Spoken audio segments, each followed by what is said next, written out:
friends, Assalamu alaikum. Today we will learn subject verb agreement.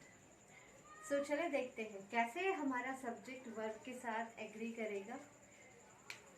So हमारे subject जो normally होते हैं वो क्या होते हैं? तो normally जो subject हम use करते हैं I, we, you, they, he, she, it. तो मैंने इसको दो कैटेगरी में रखा है क्योंकि I तो सिंगुलर सब्जेक्ट है लेकिन इसका रूल अलग है. बाकी जो सब्जेक्ट आप यहाँ देख रहे हैं we, you, they, ये सारे प्लूरल सब्जेक्ट हैं और he, she, it ये सारे जो है सिंगुलर सब्जेक्ट हैं. और यहाँ पे मैं लिख देती हूँ एनी प्लूरल सब्जेक्ट.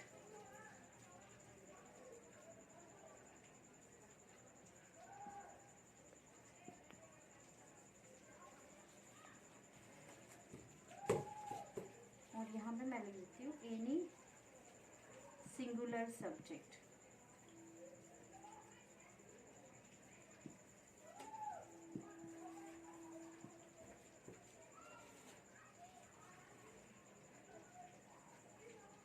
तो अभी हम सिर्फ बात कर रहे हैं वर्ब के फर्स्ट फॉर्म की और वर्ब के फिफ्थ फॉर्म की कि किसके साथ वर्ब का फर्स्ट फॉर्म लगेगा और किसके साथ वर्ब का फिफ्थ फॉर्म लगेगा. जैसे एक एग्जांपल हम लेते हैं ईट. सो आई के साथ हमेशा वर्ब का फर्स्ट फॉर्म लगेगा. So first form is eat and fifth form is Yeats. ये दोनों एक ही है, कोई अलग चीज नहीं है, सिर्फ अपने रेफरेंस के लिए हमने V1 और V5 इसे कह दिया है. सो ईट में अगर हम एस लगा देते हैं तो वो ईट्स हो गया.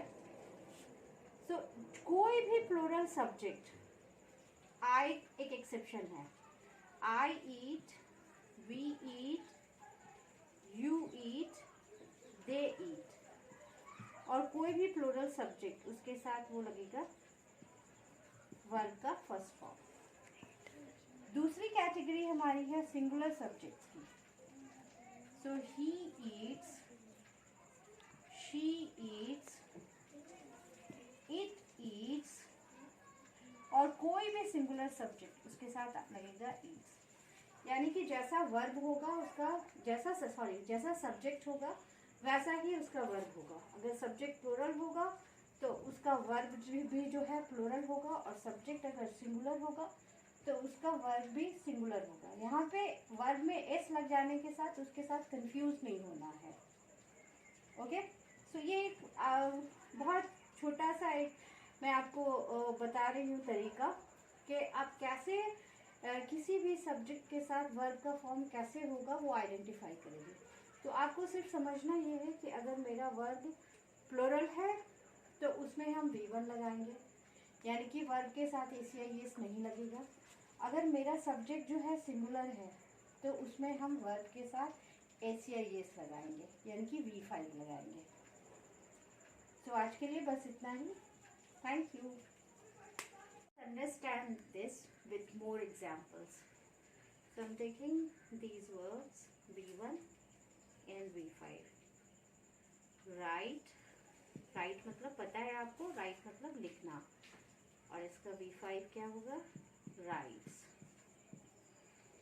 Read, reads. मैं जो भी लिखवा रही हूँ आप उसको नोट करते जाए तो आपको समझने में ज़्यादा आसानी होंगे. And help,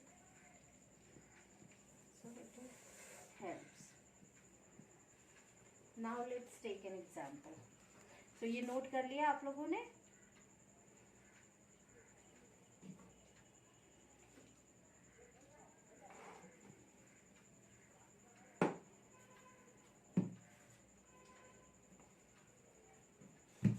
सब्जेक्ट हम लेते हैं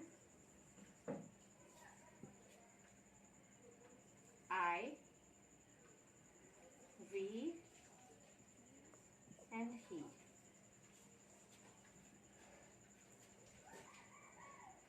हमारे वर्ब्स थे right, read and help. So normally जो हमारे सेंटेंस में होता है, एक सब्जेक्ट होता है, एक मेन वर्ब होता है और एक ऑब्जेक्ट होता है। मैं सिंपल प्रेजेंट की बात कर रही हूँ। और ये सारे सेंटेंसेस जो अभी मैं बना रही हूँ, ये सारे सिंपल प्रेजेंट के सेंटेंस हैं। So I write stories.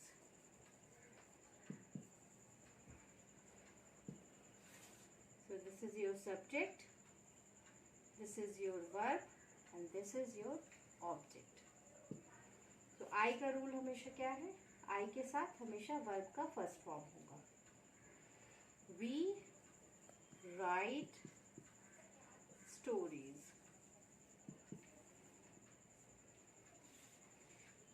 So we क्या है? It is a plural subject. So plural subject के साथ verb भी उसका क्या हो जाएगा? Plural होगा। तो इसमें भी हम verb का फर्स्ट फॉर्म यूज करेंगे। We write stories. Now ये हमारा सब्जेक्ट क्या है? This is singular subject. So singular subject के साथ हमारे हमेशा क्या होगा? वर्ब का फिफ्थ फॉर्म होगा। ही राइट्स स्टोरीज। ठीक है, यहाँ तक की बात समझ आ रही है हमें। अब इसी तरह से आपको करना क्या है? रीड और हेल्प के साथ अलग अलग सब्जेक्ट लेके आपको सेंटेंस बनाने हैं। सो ये आज आपका होमवर्क है। नेक्स्ट वीडियो में मैं फिर आपको और भी बातें बताती हूँ। Bye bye.